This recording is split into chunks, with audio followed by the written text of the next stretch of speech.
Marcus Chun stepped off the transport shuttle and immediately felt the weight of 1,000 alien eyes upon him. The Galactic Academy stretched before him like a crystal cathedral, its translucent spires reaching toward the purple sky of Kepler 442b. Students from dozens of species moved through the grand entrance, their varied forms creating a tapestry of galactic diversity that should have filled him with wonder. Instead, Marcus clutched the small carrier at his side a little tighter and steeled himself for what he knew was coming.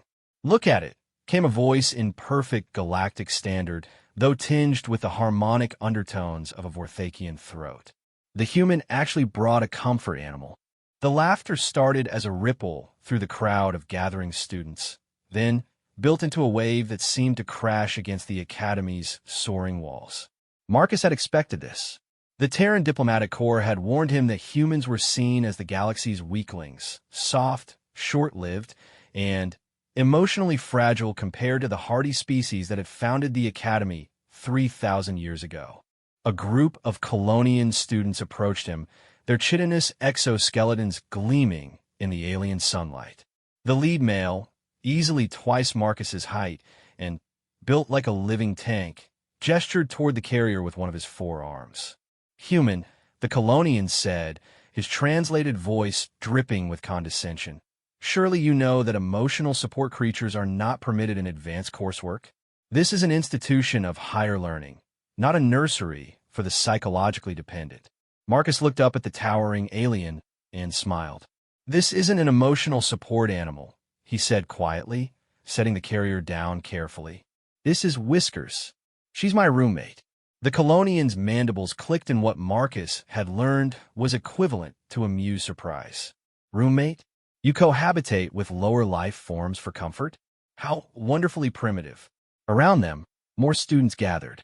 Marcus could see Zephyrians with their translucent wings folded behind them, Drachmae with scales that shifted color with their emotions, and even a few of the rare ethereal collective members whose gaseous forms swirled in personal containment fields.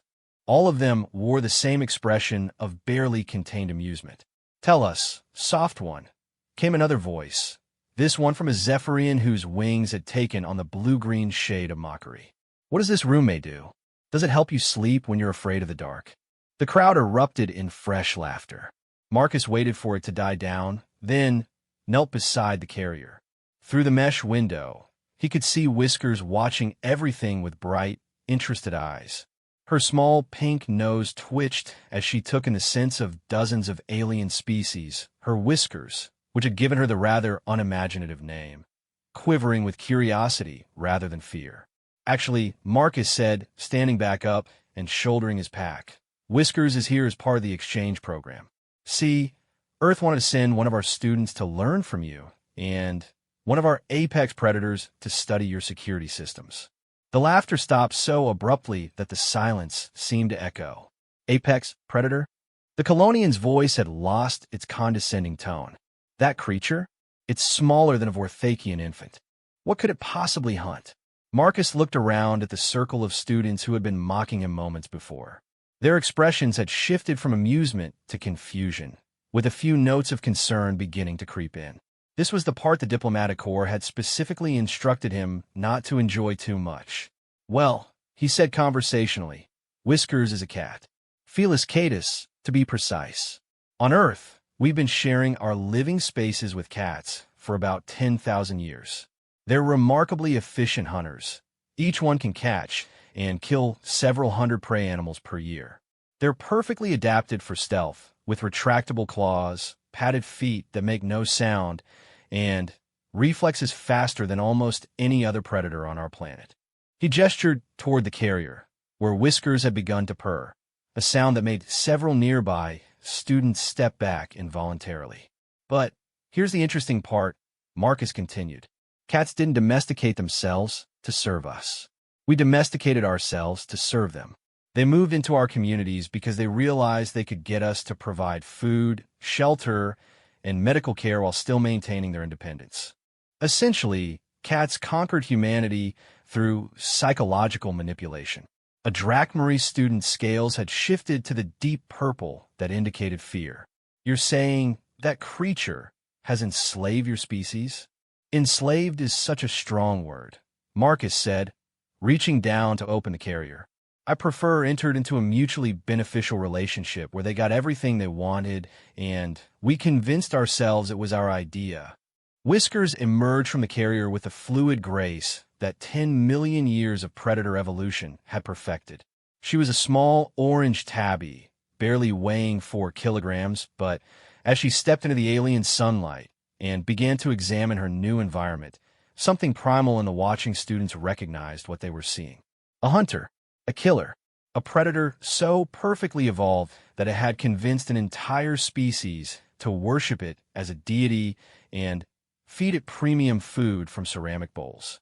She's beautiful, whispered a Vorthakian student, her ancient voice filled with something between awe and terror. Whiskers looked up at the towering aliens surrounding her and began to do something that made Marcus grin despite the diplomatic corps' instructions to maintain composure. She started figurating through the crowd, rubbing against alien legs, and purring loudly enough to be heard across the entire entrance plaza. The effect was immediate and profound. Students who had been laughing at human frailty minutes before were now standing frozen as a 4-kilogram predator marked them as her territory. The Colonian who had mocked Marcus was trembling as Whiskers rubbed against his chitinous leg, her purring vibrating through his exoskeleton in a way that his species' deep genetic memory recognized as the sound a predator makes when it's satisfied with its hunt. "What is it doing?" the Zephyrian asked, her wings now solid white with fear. "Claiming you," Marcus said simply. Cats rub against things to mark them with their scent. It's how they establish territory and identify their possessions. He paused. "Congratulations. Whiskers now owns all of you."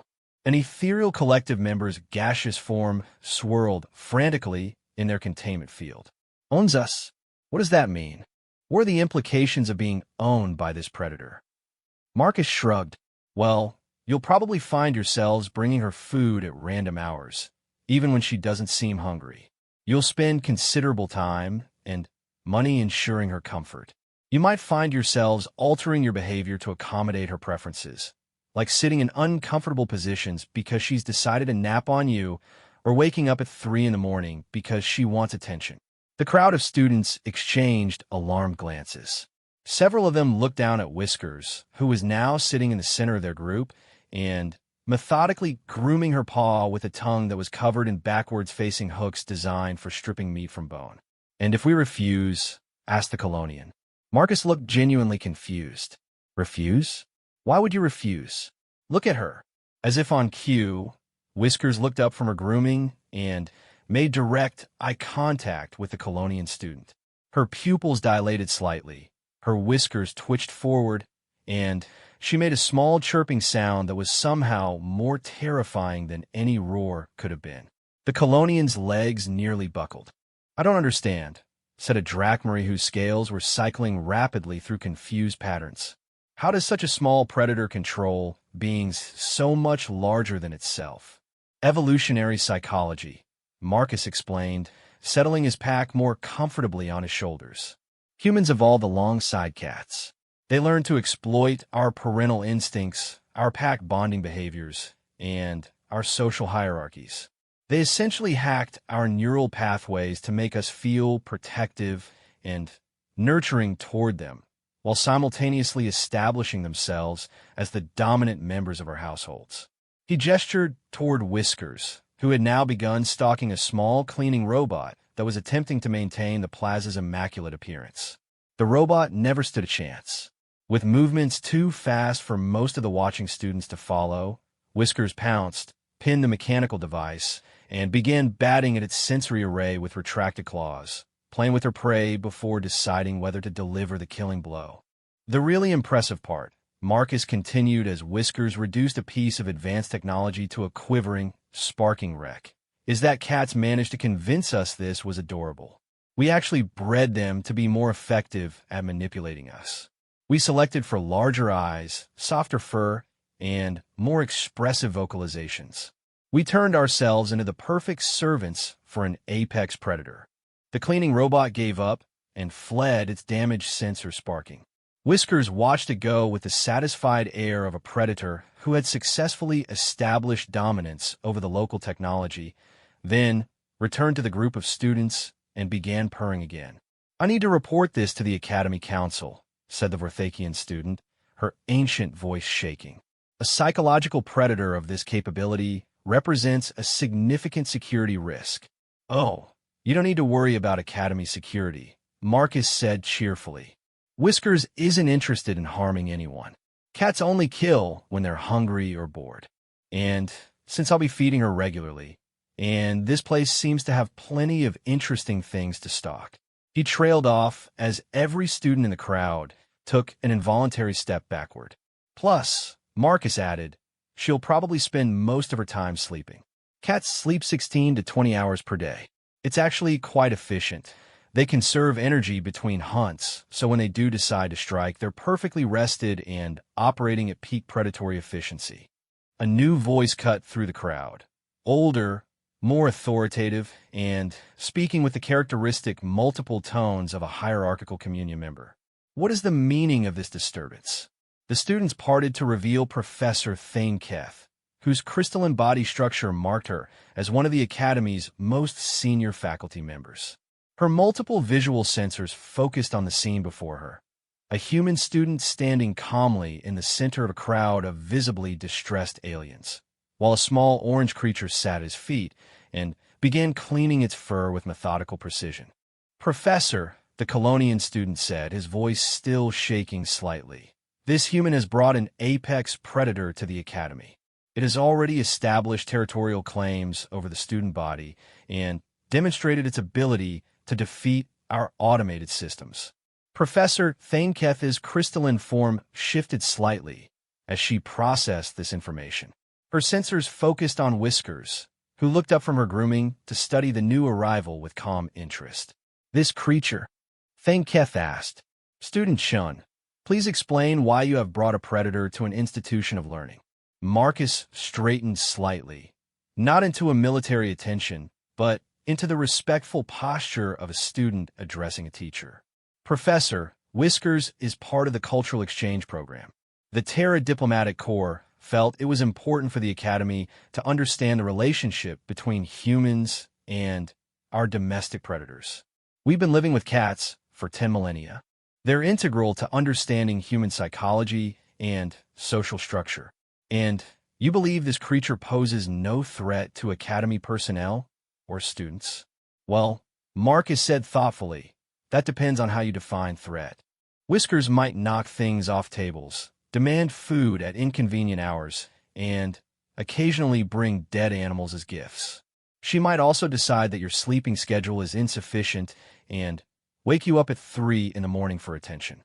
And there's a reasonable chance she'll claim ownership of your favorite chair and refuse to let you sit in it." Professor Thainketh's sensors clicked softly as she processed this.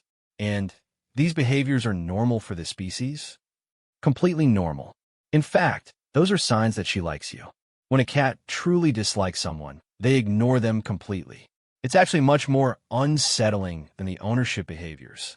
Whiskers, as if summoned by the conversation, stood up and padded over to Professor Thainketh. She looked up at the towering crystalline being, seemed to consider for a moment, then rubbed against the professor's lower structural supports while purring loudly enough to vibrate the crystal. The effect on the gathered students was immediate. If Whiskers had claimed the senior faculty member, what did that mean for the rest of them? Several of the Drachmarie students' scales had shifted to the deep blue that indicated philosophical crisis. "Fascinating," Professor Thainketh said, her multiple voices harmonizing in a way that suggested genuine interest rather than concern. "Student Shun, you will provide a full behavioral analysis of your companion for the xenobiology department. This predator's psychological manipulation techniques could have significant implications for our understanding of interspecies dynamics." "Of course, Professor. Though I should mention that cats are individuals. Whiskers might behave differently from the general behavioral patterns. She's always been particularly good at reading new situations and adapting her approach accordingly." As if to prove his point, Whiskers finished marking Professor Thainketh as her property and returned to the center of the group. But instead of continuing her territorial behaviors, she sat down, wrapped her tail around her feet, and began the slow blink that cat behaviorists called the kiss of trust. The effect on the alien students was profound. Something in their various evolutionary backgrounds recognized the gesture, a predator lowering its guard, showing vulnerability, offering peace. Several of them unconsciously relaxed their defensive postures. "She's telling you that she trusts you," Marcus explained. "When a cat slow blinks at you, it's the highest compliment she can give. It means she doesn't see you as a threat or prey. She sees you as family." The Zephyrian student's wings had shifted to a soft pink that Marcus didn't recognize, but which seemed to indicate some form of positive emotion. "Family? This predator considers us family." "Well, Whiskers does. I can't speak for all cats. But, yes, she's decided that you're part of her pride now. That makes you under her protection as well as her authority." The students looked around at each other, then down at Whiskers, who was still maintaining her slow, trusting blink. The psychological impact of a predator offering them familial acceptance was clearly overwhelming their initial fear responses. Student Chun, Professor Thainketh said, her crystalline structure chiming softly with what Marcus was learning to recognize as amusement. "I believe your companion has just provided the Academy with its first practical demonstration in advanced xenopsychology. Please report to the Behavioral Sciences building after you've settled into your dormitory.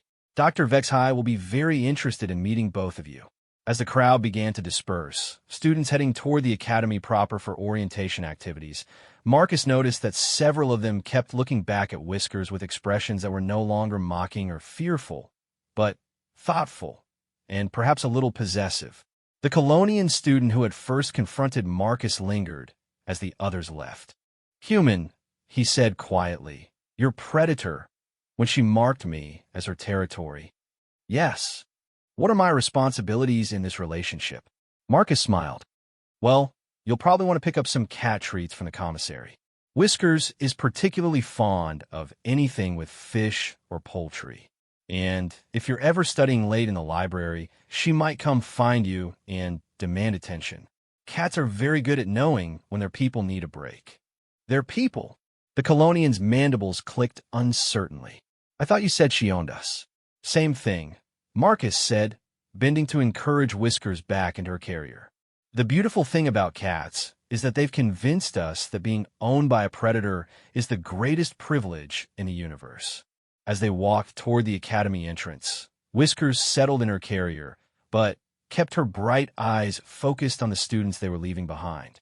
Her purring had taken on a satisfied quality that Marcus recognized as the sound of a successful hunter who had just identified an entire academy full of potential servants.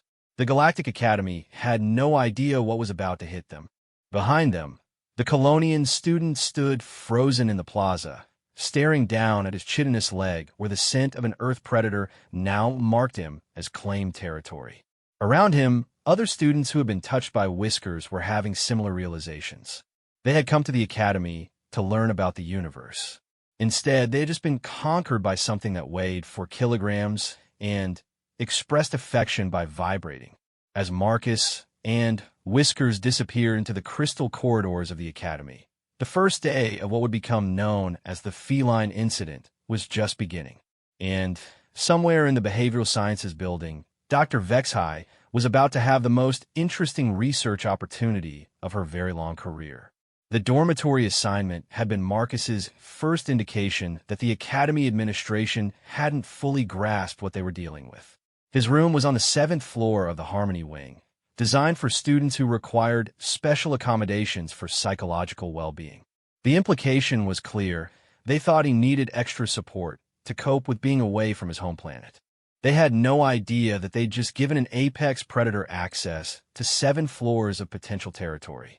Marcus finished unpacking his belongings while Whiskers explored their new domain with the systematic thoroughness of a predator mapping hunting grounds.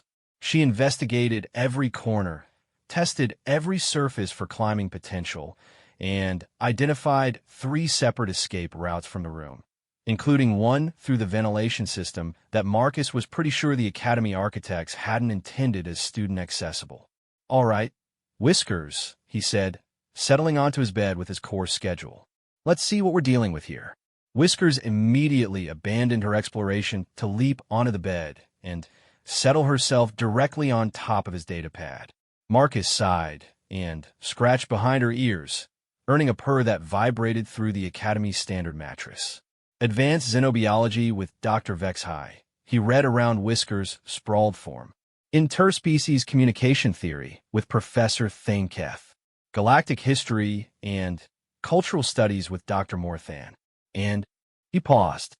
Comparative Psychology of Predator Species with Dr. Krelnax. Whiskers' ears perked up at the word predator, and she gave him a look that Marcus had learned to interpret as, finally, something interesting. "Yeah, I thought you'd like that one," he said. "Come on, let's go see what passes for education in this place." The first class was Advanced Xenobiology, held in a massive amphitheater that could accommodate the wildly different physical requirements of the Academy's diverse student body. Marcus found a seat in the section designed for humanoid species, while Whiskers settled in her carrier at his feet and began observing the other students with predatory interest. Dr. Vexhai was an Ethisian, a species that resembled a cross between a praying mantis and a university professor, complete with multiple pairs of spectral analysis organs that served as eyes and delicate manipulator arms perfect for handling laboratory equipment. She clicked into the amphitheater, carrying what appeared to be a containment unit filled with bioluminescent organisms. "Welcome to Advanced Xenobiology," she announced in the crisp, precise tones of someone accustomed to being the smartest being in the room. "Today we begin our study of predator-prey relationships across different planetary environments. As you can see, I have brought several specimens that demonstrate various hunting strategies evolved by life forms throughout the galaxy." She activated a holographic display showing a creature that looked like a living shadow with too many teeth. This is a void stalker from the Kepler 1649 system. It hunts by manipulating local gravitational fields to disorient its prey before striking. Its success rate against indigenous species is approximately 94%. Appreciative murmurs ran through the class. Marcus noticed several students taking detailed notes on the predator's capabilities. Next, Dr. Vexhai continued, bringing up an image of something that looked like a cross between a spider and a nightmare. "We have the crystalline hunter of Proxima Centauri b. It creates complex web structures from metamaterial secretions, then uses quantum entanglement to detect when prey has been caught anywhere in its territory. These webs can extend for thousands of square kilometers." More impressed murmurs.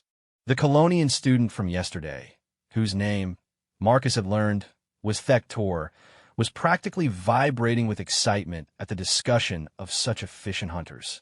And finally, Dr. Vexhai said, her multiple eyes focusing on the containment unit she'd brought, "We have perhaps the most sophisticated predator in our collection, the neural weavers of the Vega system. They hunt by infiltrating their prey's nervous systems and gradually taking control of their behavior patterns. Their victims often don't realize they've been caught until they're already being consumed." The class fell silent at that particular horror. Several students unconsciously shifted away from the containment unit. Dr. Vexhai noticed their reaction and clicked with satisfaction. "Excellent. You understand the implications. A predator that can control behavior is far more dangerous than one that simply relies on physical superiority. Which brings us to today's exercise." She gestured toward her display. "I want each of you to analyze one of these predators and identify the evolutionary pressures that led to their particular hunting strategies. Consider environmental factors, prey species characteristics, and resource availability. We will reconvene after the break to discuss your findings." Students began forming groups and accessing the Academy's vast biological databases. Marcus was about to join a nearby cluster when he felt Whiskers shifting in her carrier. She had gone very still, not the relaxed stillness of a resting cat, but the focused immobility of a predator that had identified something interesting. He followed her gaze to the containment unit holding the neural weavers. The organisms inside were writhing slowly, their translucent forms pulsing with bioluminescent patterns that seemed almost hypnotic. Several students had gathered around the unit, staring at the creatures with fascination. "Whiskers," Marcus whispered. She looked up at him with eyes that had dilated to nearly perfect circles, a sign of either extreme fear or hunting focus. Given that this was Whiskers, Marcus was betting on the latter. "Oh no," he murmured. "Please tell me you're not thinking what I think you're thinking." Whiskers chirped softly, then began the subtle body language that every cat owner learned to recognize, the pre-pounce crouch. Her muscles tensed, her tail twitched once, and her entire attention focused on the containment unit with the intensity of a guided missile acquiring its target. "Dr. Vexhai," Marcus called out quickly. "I think we might have a problem." The professor looked up from her consultation with a group of Vorthakian students. "Mr. Chun, what sort of problem?" "Well, my companion seems very interested in your neural weaver specimens. And when cats get that interested in something," he didn't get to finish the sentence. Whiskers had apparently decided that the containment unit represented either prey or a territorial challenge, and she launched herself from the carrier with the explosive speed that had made Earth cats the terror of small animals across an entire planet. The distance from Marcus's seat to Dr. Vexhai's demonstration area was approximately 6 meters. Whiskers covered it in 3 bounds, her claws extending to provide better grip on the Academy's smooth flooring. She hit the containment unit at full speed with all 4 paws, her momentum sending both herself and the container sliding across the laboratory bench. "Fascinating," Dr. Vexhai said calmly as her prize specimens scattered across the floor in a puddle of containment fluid. "The Earth Predator has demonstrated a direct assault strategy against a perceived territorial threat. The neural weavers, now free from containment, began their instinctive response to sudden exposure. They started weaving the hypnotic patterns that would allow them to infiltrate the nervous systems of any nearby life forms. Bioluminescent spirals pulsed through their transparent bodies as they reached out with invisible neural tendrils. The effect on the gathered students was immediate. The Vorthakians closest to the spill swayed slightly, their ancient eyes losing focus as the neural weavers began infiltrating their consciousness. A Drachmarie student's scales shifted to patterns that didn't match any known emotional state, patterns that seemed to flow in rhythm with the creature's pulsing lights. "Containment breach protocol," Dr. Vexhai announced, though she sounded more intrigued than concerned. "All students please step back while I retrieve the neural dampening equipment." But Whiskers had no intention of stepping back.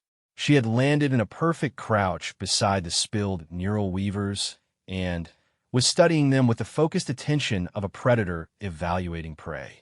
The creature's hypnotic patterns washed over her, their neural tendrils reaching out to infiltrate her consciousness and begin the process of behavioral control. Marcus held his breath. Neural weavers were supposed to be nearly impossible to resist once they began their infiltration process. Even the Academy's sophisticated containment protocols were more about prevention than stopping an active neural invasion. Whiskers tilted her head slightly, watching the swirling patterns with calm interest.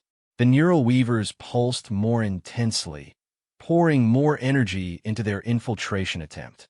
Several students in the amphitheater were now completely motionless, their eyes reflecting the creature's bioluminescent spirals. Then, Whiskers did something that made Dr. Vexhai's multiple eyes widen in surprise. She began a purr.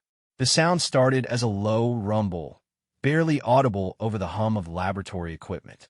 But as the neural weavers intensified their efforts, Whiskers' purring grew louder, settling into the deep, resonant frequency that Earth cats use to communicate contentment and establish territorial dominance. The effect on the neural weavers was immediate and profound. Their hypnotic patterns faltered, their bioluminescence flickering uncertainly. The invisible neural tendrils that should have been infiltrating Whiskers' consciousness seemed to be bouncing off something, some sort of mental barrier that the creatures had never encountered before. Impossible peut-être, Dr. Vexai. Nothing resists neural weaver infiltration once the process has begun. Marcus watched in fascination as Whiskers continued purring while studying the increasingly frantic creatures. He had a sudden insight into what was happening, an understanding born from 10,000 years of human-cat cohabitation. Dr. Vexai, he said quietly, not wanting to break Whiskers' concentration, what frequency do neural weavers use for their infiltration patterns? Approximately 40 to 60 hertz, she replied, her attention riveted on the unprecedented scene before her. It's the optimal range for interfacing with most neural. She stopped talking as the implications hit her. Yes, Marcus said with a grin he couldn't suppress. Whiskers purrs at exactly 50 hertz. She's jamming their signal. The neural weavers, faced with a target whose brain was essentially broadcasting static on their infiltration frequency, began to panic. Their bioluminescent patterns shifted from hypnotic spirals to rapid, chaotic flashing, the neural equivalent of shouting louder when someone doesn't understand your language. Whisker's response was to purr even louder and extend one paw toward the nearest creature. With movements too fast for most of the watching students to follow, she batted the neural weaver across the laboratory floor like a particularly interesting toy. She's playing with them, whispered Thector, his mandibles clicking with something that might have been awe. The Earth Predator is immune to neural control and treats Galaxy-class hunters as entertainment. The remaining neural weavers, apparently recognizing that their usual hunting strategies were useless against this strange new predator, attempted to flee. But Whiskers had other ideas. She began stalking them with the patient, methodical approach that had made cats the most successful hunters on Earth, cornering each creature, batting it around to test its responses, then moving on to the next one. Dr. Vexai watched in scientific fascination as one of the galaxy's most feared predatory species was systematically hunted by something that could fit in a standard supply container. Mr. Chun, your companion appears to have developed an effective counter-strategy against neural infiltration. Has this been observed in other members of her species? Well, Marcus said, reaching down to pet Whiskers as she returned from her hunting expedition with a satisfied expression. Cats are notoriously difficult to hypnotize. We always assumed it was because they're too independent to be influenced by external suggestions. Turns out they might have evolved a more sophisticated defense mechanism. Around the amphitheater, students who had been caught in the neural weaver's initial infiltration attempt were blinking and shaking their heads as their normal consciousness returned. The creatures themselves had retreated to the far corner of the laboratory, pulsing weakly and apparently trying to recover from their encounter with something their evolution had never prepared them for. This is unprecedented, Dr. Vexai said, her voice carrying the excitement of a researcher who had just discovered something completely new, a biological jamming system that operates on purr frequency. The implications for neural defense mechanisms across species are staggering. She paused, studying Whiskers with new respect. Mr. Chun, I'm revising today's assignment. Instead of analyzing the predators I brought to class, I want everyone to study your companion's hunting strategies. How does a 4-kilogram predator defeat creatures that can control the minds of beings hundreds of times larger? Thector raised one of his forearms. Dr. Vexai, if I may, the Earth Predator didn't just defeat the neural weavers. She neutralized them without killing them. That suggests a level of tactical sophistication that goes beyond simple hunting. Excellent observation, the professor replied. What conclusions can we draw from that behavior? A Zephyrian student whose wings were displaying patterns Marcus was learning to associate with deep thought spoke up. The Earth Predator assessed the threat, determined the most efficient response, and executed a strategy that achieved dominance without unnecessary violence. That's not just hunting, that's warfare. Marcus felt a slight chill at the word warfare. He looked down at Whiskers, who was now grooming her paw with the calm satisfaction of someone who had just solved an interesting puzzle. To him, she was just a cat who had played with some unusual toys. To the alien students, she was apparently a military tactician who had just demonstrated advanced combat psychology. Furthermore, added a Drachmarie student whose scales were cycling through patterns that Marcus thought might indicate analytical thinking. The Earth Predator strategy suggests she understood the Neural Weaver's capabilities before engaging them. She knew exactly how to counter their infiltration techniques. Dr. Vexhai's multiple eyes focused on Marcus. Mr. Chun, has your companion encountered Neural Weavers before? No, Marcus said slowly, a new understanding beginning to form. But cats have been dealing with humans for 10,000 years. And humans are basically the galactic equivalent of Neural Weavers. We're social predators who control behavior through psychological manipulation. We use language, body language, emotional appeals, and social pressure to influence the actions of other humans. The amphitheater fell silent as the implications sank in. You're saying, Dr. Vexhai said carefully, that your companion has evolved resistance to neural control because her species has been living with psychological predators for millennia? More than that, Marcus replied, looking around at the staring students. Cats didn't just evolve resistance to human psychological manipulation. They got so good at it that they turned the tables completely. They convinced us that serving them was our idea. Whiskers didn't resist the Neural Weavers because she's immune to neural control. She resisted them because she's already controlling all of us. As if summoned by the conversation, Whiskers finished her grooming and began the slow, deliberate figure eight walk through the amphitheater that cats use to reinforce territorial claims. Students automatically moved aside to give her passage, their attention riveted on the small predator who had just redefined their understanding of what hunting looked like. Fascinating, Dr. Vexheim murmured. We assumed the Neural Weavers represented the apex of predatory evolution because they could control other species' behavior. But your companion has demonstrated something far more sophisticated. She's a predator who allows her prey to think they're in control while she directs every aspect of their lives. Thector's mandibles were clicking rapidly, a sign that his massive colonian brain was processing new concepts at high speed. Dr. Vexhai, if the Earth Predator strategy is that sophisticated, what does that imply about the species that created the symbiotic relationship with her? The professor's multiple eyes swiveled to focus on Marcus with an intensity that made him distinctly uncomfortable. Mr. Chun, perhaps you could elaborate on the role humans play in this partnership? Marcus shifted uneasily, aware that every student in the amphitheater was now studying him with the same analytical attention they'd been giving to galaxy-class predators. Well, humans provide food, shelter, medical care, and entertainment for cats. In exchange, cats provide companionship. Companionship? Dr. Vexhai's voice carried skeptical harmonics. Your species dedicates significant resources to serving another predator in exchange for companionship. And the occasional dead mouse, Marcus added weakly. The Drachmarie student scales had shifted to the deep blue that indicated existential crisis. Are you saying that humans are a servant species? That your entire civilization exists to support your feline overlords? That's one way to interpret it, Marcus admitted.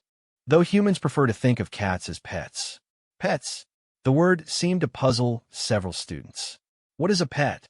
A companion animal that you keep for emotional satisfaction rather than practical purposes. The silence that followed this explanation was profound and slightly horrifying. Dr. Vexhai broke the silence with a series of clicks that Marcus was starting to recognize as the Nephisian equivalent of nervous laughter. Mr. Chun, you're telling us that humans voluntarily entered into a relationship where they provide all the resources while receiving only emotional manipulation in return, and they call this arrangement pet ownership. Yes, and this relationship has persisted for 10,000 years. Yes, and humans consider it mutually beneficial. We really love our cats, Marcus said defensively. Around the amphitheater, students began exchanging glances that seemed to communicate volumes about their evolving understanding of human psychology. Several of them looked down at Whiskers, who was now sitting in the center of the laboratory and cleaning her fur with the unhurried precision of someone who owned everything she could see. Class dismissed, Dr. Vexhai announced abruptly. I need to revise my understanding of predator-prey relationships. And I need to contact the Academy Council about upgrading our security protocols. As students began filing out of the amphitheater, Marcus noticed that many of them were giving him a wide berth, but their attention kept drifting back to Whiskers with expressions that seemed to combine wariness, respect, and something that looked disturbingly like devotion. Thector approached as Marcus was encouraging Whiskers back into her carrier. "Human," the Colonian said quietly, "when your predator marked me yesterday." "Yes." "Was that recruitment?" Marcus looked up at the towering alien student and saw something in his compound eyes that made his stomach drop. It was the same expression humans got when they looked at particularly cute kittens, a mix of helpless adoration and complete surrender to something they knew was manipulating them. "Thector," Marcus said carefully, "please tell me you haven't been thinking about bringing Whiskers food." The Colonian's chitinous exterior flushed a darker color. There was some preserved marine protein in the commissary that seemed like it might appeal to her dietary preferences. "Oh no." Marcus looked around the amphitheater and saw similar expressions on the faces of other students who had been marked by Whiskers the day before. "Oh no, no, no." Whiskers, safely secured in her carrier, began purring with the satisfied sound of a predator whose hunting strategy was proceeding exactly according to plan. Through the mesh window, her bright eyes surveyed her new territory with the calm confidence of something that had just successfully conquered an entire institution of higher learning. The Galactic Academy had thought they were getting a human student and his emotional support animal. Instead, they had imported a psychological warfare specialist and her human servant. And judging by the expressions on the students' faces as they left the amphitheater, the conquest was already well underway. Marcus shouldered his pack and headed for his next class, wondering how he was going to explain this in his report to the diplomatic corps. Behind him, he could hear students discussing their newfound understanding of Earth's predatory hierarchy in hushed, reverent tones. The day was only half over, and Whiskers had already rewritten the Academy's understanding of what an apex predator looked like. Marcus couldn't wait to see what happened when they got to comparative psychology of predator species. By the end of his first week at the Academy, Marcus had come to understand that he was witnessing something unprecedented in galactic educational history: the systematic psychological conquest of one of the universe's most prestigious institutions by a 4-kilogram predator with an attitude. It had started small. Thector had been the first to bring Whiskers a food offering, a selection of preserved marine proteins that he'd awkwardly presented during their interspecies communication theory class. Whiskers had accepted the tribute with regal grace, consumed exactly half of it, and then begun purring while making direct eye contact with the massive Colonian student. Thector had nearly fainted from what Marcus was beginning to recognize as a species-wide susceptibility to feline approval. Within 3 days, 17 students from 6 different species had begun bringing regular food offerings. By the end of the week, Whiskers had established a complex tribute system that would have impressed Machiavelli. The Zephyrian students brought dried fruits that appealed to her curiosity about textures. The Drachmarie offered carefully prepared proteins that met her carnivorous requirements. The Vorthakians, with their millennia-long lifespans and infinite patience, had somehow become her preferred napping companions. Even the ethereal collective members had begun adjusting their gaseous compositions to create the warm, slightly humid atmosphere that cats found most comfortable. Marcus had tried to intervene. He had explained that cats were perfectly capable of surviving on standard nutritional supplements. He had pointed out that bringing food to someone else's pet was generally considered inappropriate. He had even attempted to establish feeding schedules and boundaries. Whiskers had ignored all of these efforts with the serene indifference of a predator who understood exactly how power worked. The situation had reached a tipping point during Professor Thainketh's interspecies communication theory class. The subject was nonverbal communication across species barriers, and the professor had been demonstrating the various ways that different aliens conveyed emotional states through body language, coloration, and pheromone release. Observe, Professor Thainketh had said, her crystalline structure shifting to display the harmonic patterns that indicated scholarly excitement. How the Drachmarie student's scales shift to indicate attention and interest. The student in question, a young female named Cythera, had indeed displayed the appropriate scales, but Marcus noticed that her attention wasn't focused on the professor's demonstration.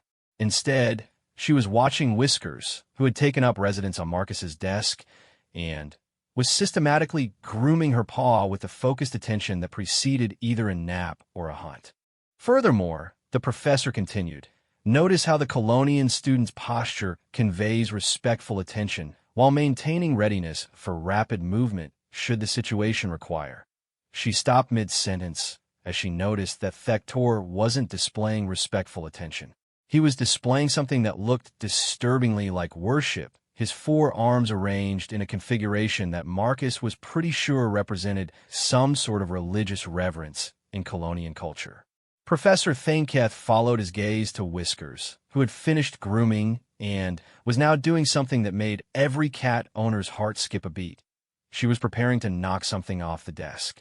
Student Chun, the professor said carefully, your companion appears to be engaging in some form of territorial behavior. Oh no, Marcus muttered, recognizing the signs. Whiskers, please don't. Too late. With the precise, deliberate movements that cats use to assert dominance over their environment, Whiskers selected Marcus's datapad and pushed it off the desk. The device clattered to the floor, its impact echoing through the suddenly silent classroom. The effect on the students was immediate and profound. Marcus heard intake of breath from species that even had breath to intake. Scales shifted to colors he was pretty sure didn't appear in any standard emotion charts. The ethereal collective members' gaseous form swirled in patterns that suggested either panic or religious ecstasy.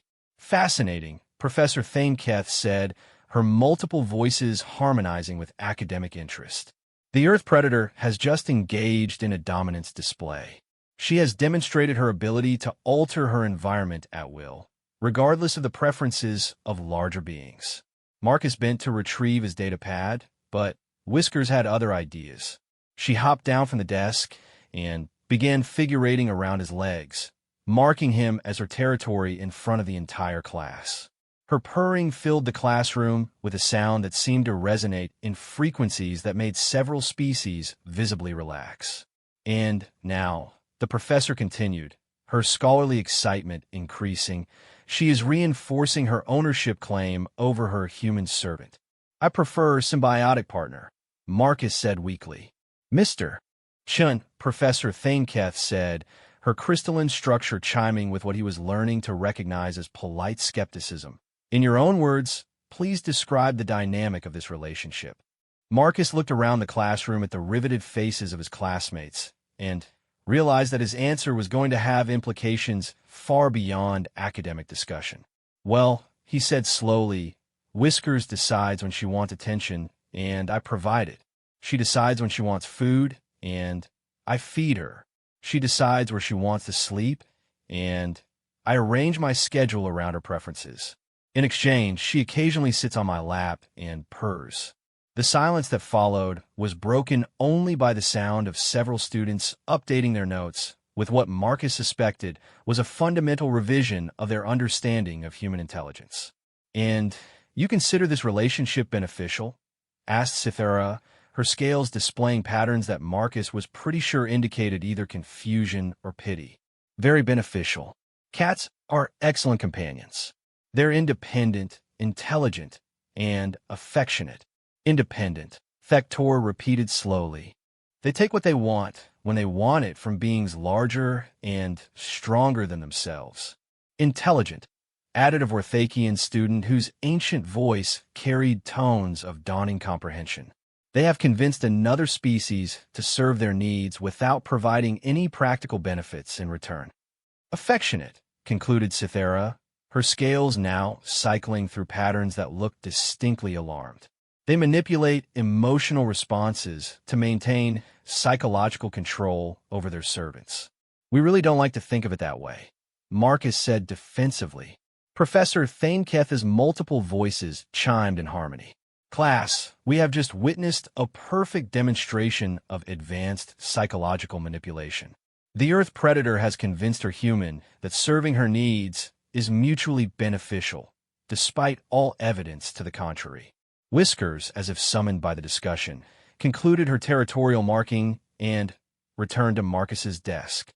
But instead of settling down, she began the slow, deliberate survey of the classroom that cats used when they were considering expanding their territory. Her gaze moved from student to student, evaluating each one with predatory calculation. When she looked at Thector, her pupils dilated slightly, the expression cats made when they saw something they wanted to hunt or claim. When she looked at Cythera, her whiskers twitched forward in the gesture that indicated interest in a potential new source of food or attention.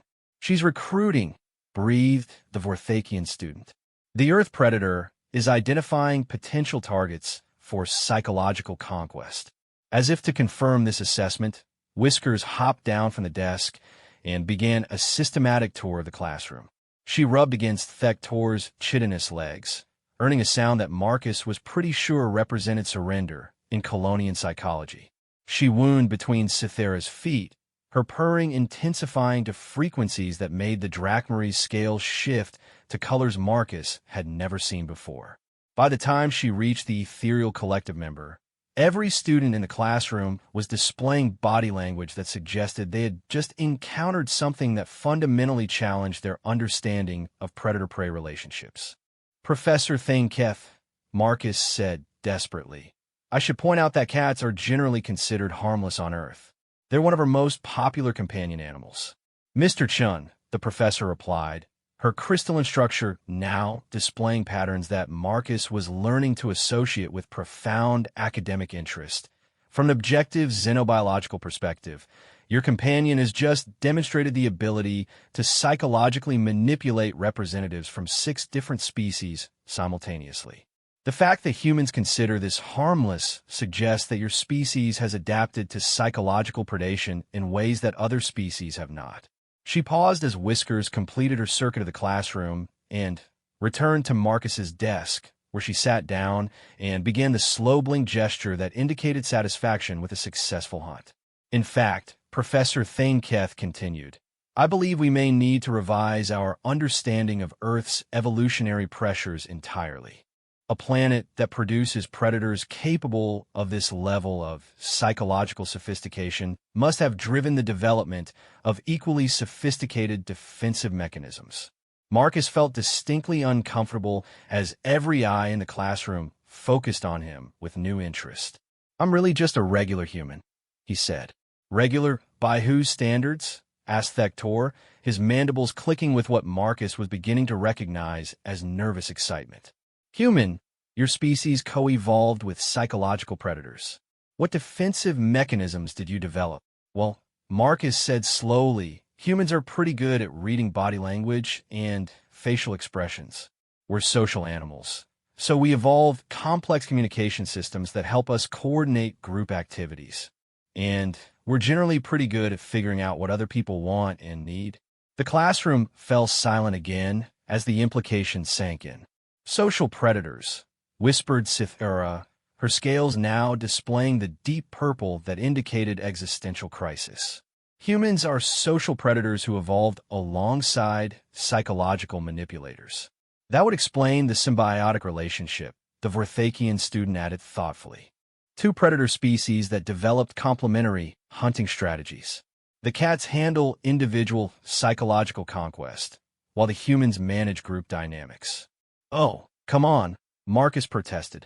Humans aren't predators. We're a peaceful, cooperative species. We build civilizations, create art, and explore the galaxy in the spirit of friendship and mutual understanding. Professor Thainketh's crystalline structure chimed with what Marcus was really hoping was an amusement. Mr. Chun, your species achieved interstellar travel in less than 10,000 years from the development of agriculture. That represents one of the fastest technological advancement rates in galactic history. We're just naturally curious. Your planet's dominant species achieved global dominance by systematically outcompeting every other large predator. We're very adaptable.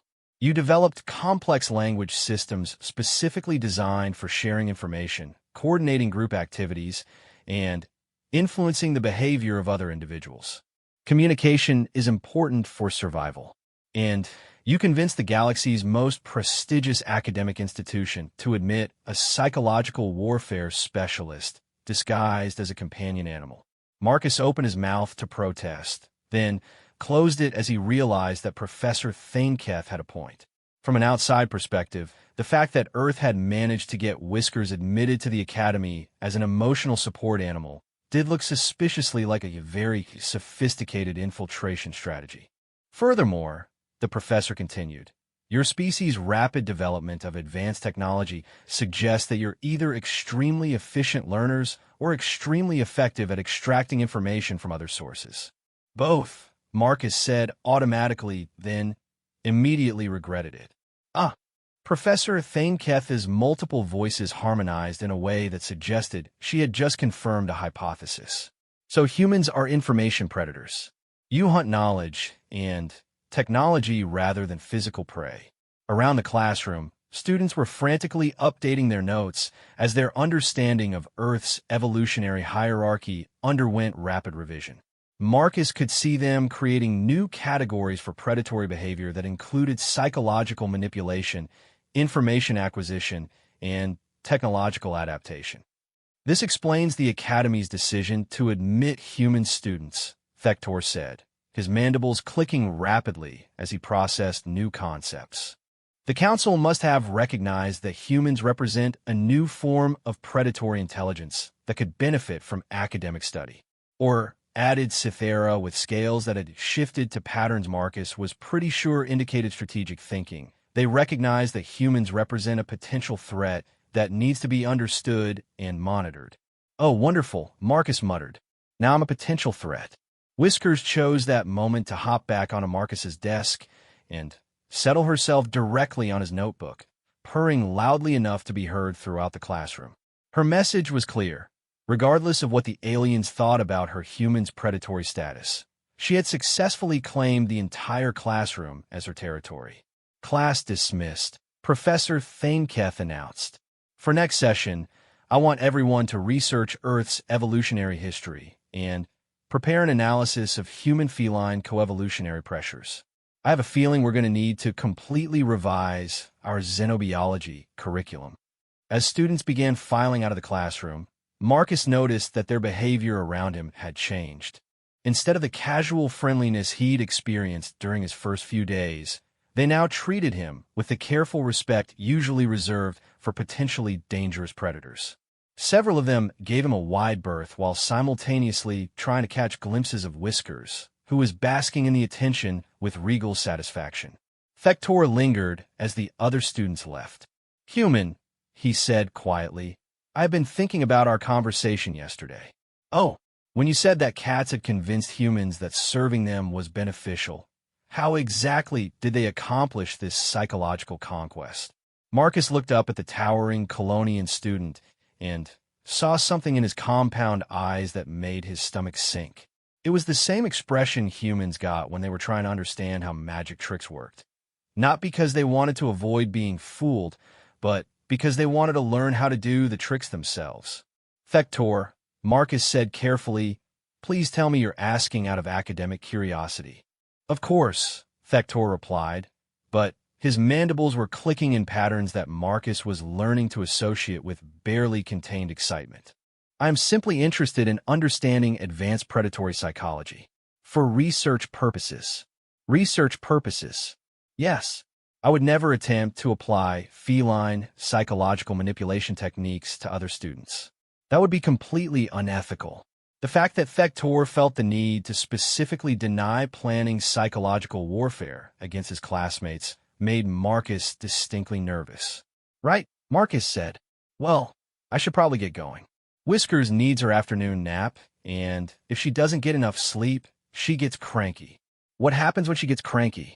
Marcus paused in the process of encouraging Whiskers into her carrier. She starts knocking things off high places and meowing at 3 in the morning until someone pays attention to her. Thector's compound eyes widened. Psychological terrorism. I prefer to call it expressing her needs clearly. Fascinating, Thector murmured. And humans find this behavior endearing. Thector, I'm really not comfortable with where this conversation is heading. Of course not, human Marcus. I apologize for my curiosity. The Colonian student paused. Could you perhaps recommend any academic resources on Earth feline behavioral psychology? For my research project? Naturally. Marcus looked at the towering alien who had just asked for reading recommendations on psychological manipulation techniques. Then, at Whiskers, who was watching the conversation with the satisfied expression of a predator whose hunting strategy had exceeded all expectations. You know what? Marcus said, I think I need to send a message to the diplomatic corps. As he walked toward the dormitories with Whiskers purring contentedly in her carrier, Marcus tried to compose a report that would accurately convey what was happening at the academy. How exactly did one explain that a routine cultural exchange had accidentally resulted in the galaxy's most prestigious educational institution becoming a training ground for advanced psychological warfare? Behind him, he could hear Thector discussing feline behavioral strategies with other students in the hallway. Their conversation included phrases like territorial dominance through selective affection and resource acquisition via emotional manipulation that made Marcus walk faster. The academy had thought they were getting a human student and his companion animal. Instead, they had imported Earth's most successful psychological predator and her human support system.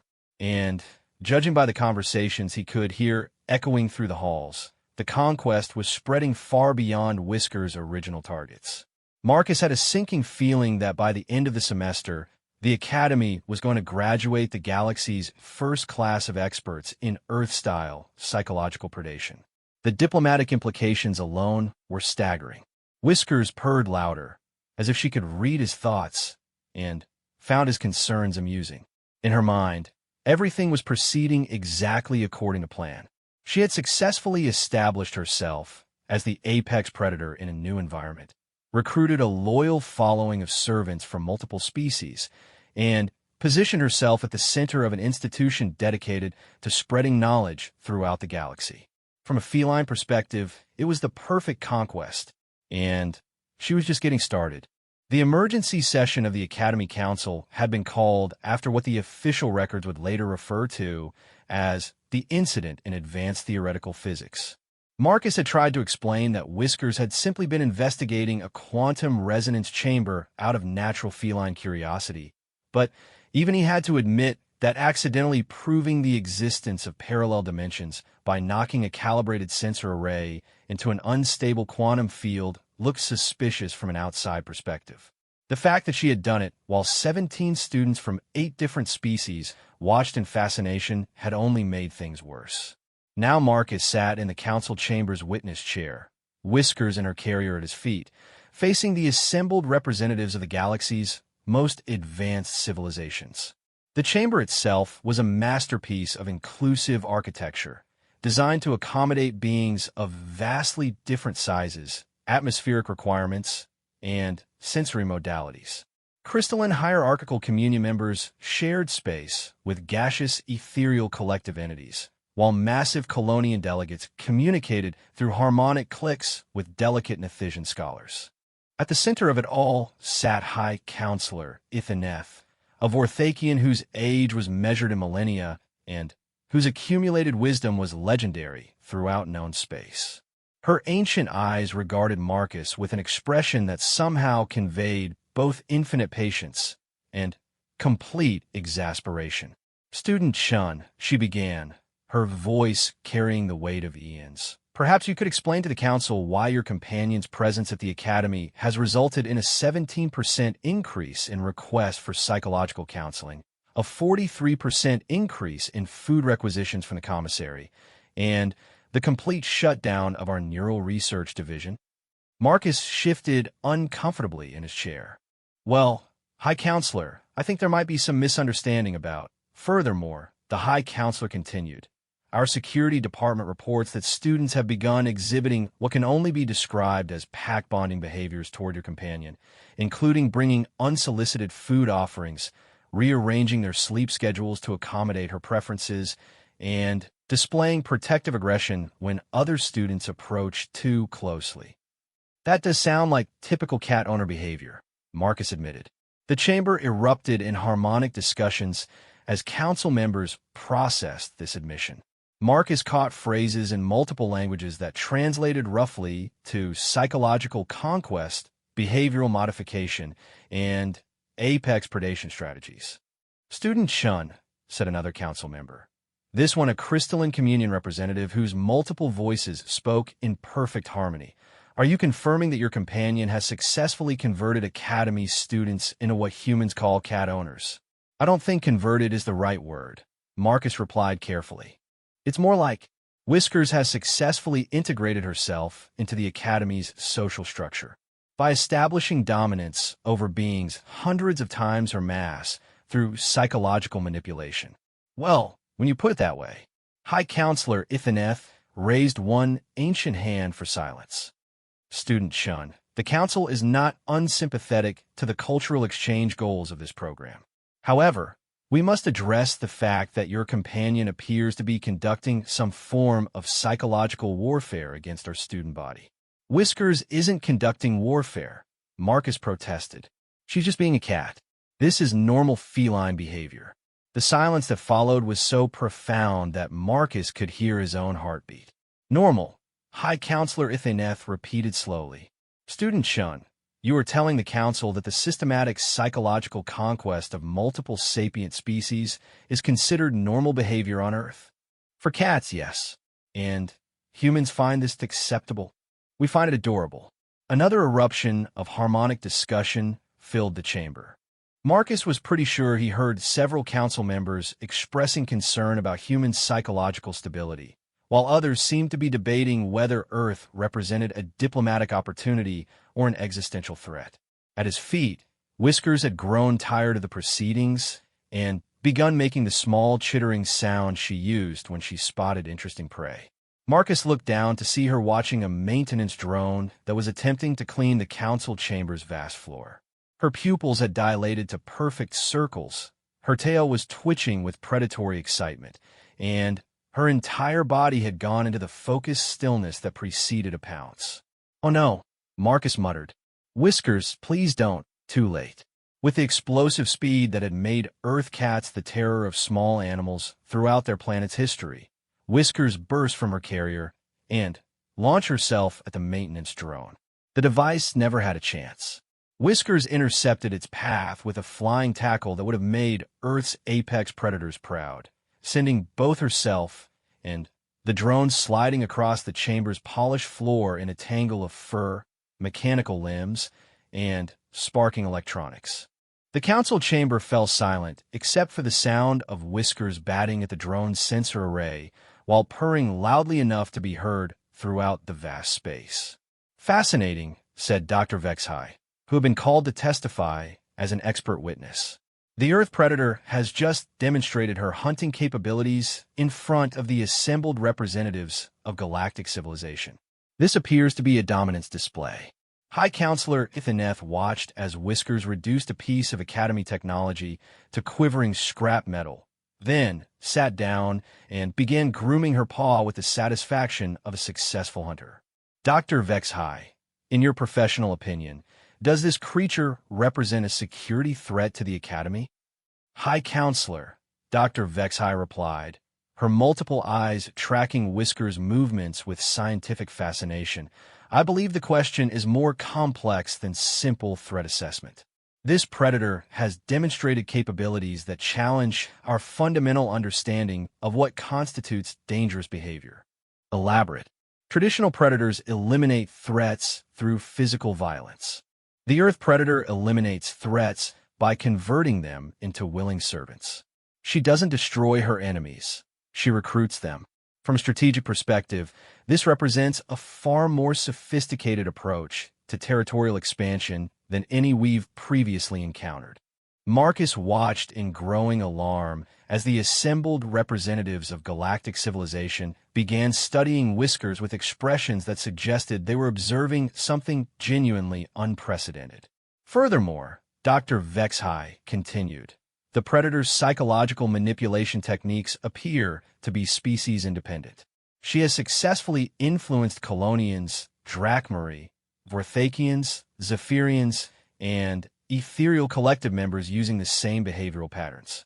This suggests a level of tactical adaptability that goes far beyond instinctive hunting behavior.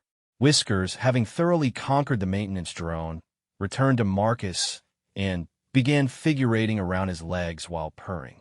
To him, it was a familiar gesture of affection. To the watching council members, it apparently looked like a predator claiming ownership of her human accomplice.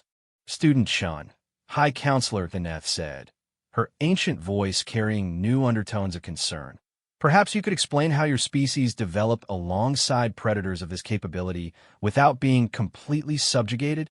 Marcus looked around at the expectant faces of beings who collectively represented millions of years of evolutionary development and galactic civilization, all waiting for him to explain how humans had avoided becoming cat slaves.